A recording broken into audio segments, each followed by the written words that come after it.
Hello, আমি artist Riya. আর আমি 30 ডেজের যে চ্যালেঞ্জ নিয়েছিলাম সেখানে একটু একটু করেই আমার আর্টের কাজগুলো তোমাদের সাথে শেয়ার করছি। আর আজকে ডে 16, তাই ভাবছি আজকে কি শেয়ার করা যায়। ডিং ডিং ডিং, এই নাও পেয়ে গেলাম এই ছোট্ট কুনকেটা। আজকে এটাতেই ডিজাইন করব। জানো তো, এই ছোট্ট কুনকেটা কিন্তু আমার মন কেড়ে নিয়েছে।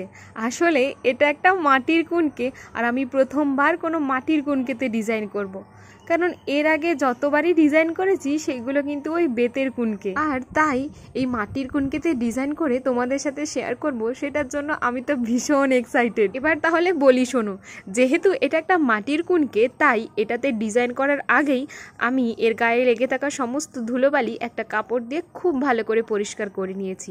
আর তারপরেই একটা ব্রাশের সাহায্যে জল দিয়ে কুনকেটাকে ভিজিয়ে নিয়েছি। তোমরা চাইলে এটাকে ভালো করে জলের মধ্যে ডুবিয়েও পরিষ্কার করতে পারো। শুকনো হয়ে যাওয়ার পর আমি বুঝতেই পারছিলাম না এটাতে আমি কি কালার করব, কারণ আমার মাথার মধ্যে অনেক কিছু কালার চলছিল, যে এটা করি ওটা করি। তারপর ভাবলাম যে না, এই কালারটাই থাক। আর এই কালারটা তৈরি করার জন্য আমি ব্রাউন আর রেড কালার মিক্সড করেছি। এরপর কুনকেতে ডিজাইন করে নিয়ে সেটাকে একটু হাইলাইট করার জন্য অফ হোয়াইট কালারটা ইউজ করছি। এই দেখো, আমার কুনকে কিন্তু সম্পূর্ণ তৈরি হয়ে গেছে।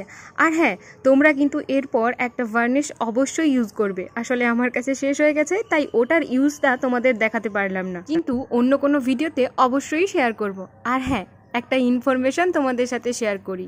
তোমরা হয়তো অনেকেই জানো, আবার হয়তো অনেকে জানো না, যে আমি এই ধরনের বিয়ের সামগ্রীগুলো অর্ডার নিয়ে থাকি। তাই যারা আমার এই ধরনের কাজগুলো চাও, অবশ্যই এই যে স্ক্রিনে দেওয়া নাম্বার 8637828930 এই নাম্বারে আমাকে কল বা হোয়াটসঅ্যাপ করতে পারো। আমার আজকের এই কাজটা কেমন হয়েছে অবশ্যই জানিও। আর তোমাদের সাথে দেখা হচ্ছে নেক্সট ডে চ্যালেঞ্জে।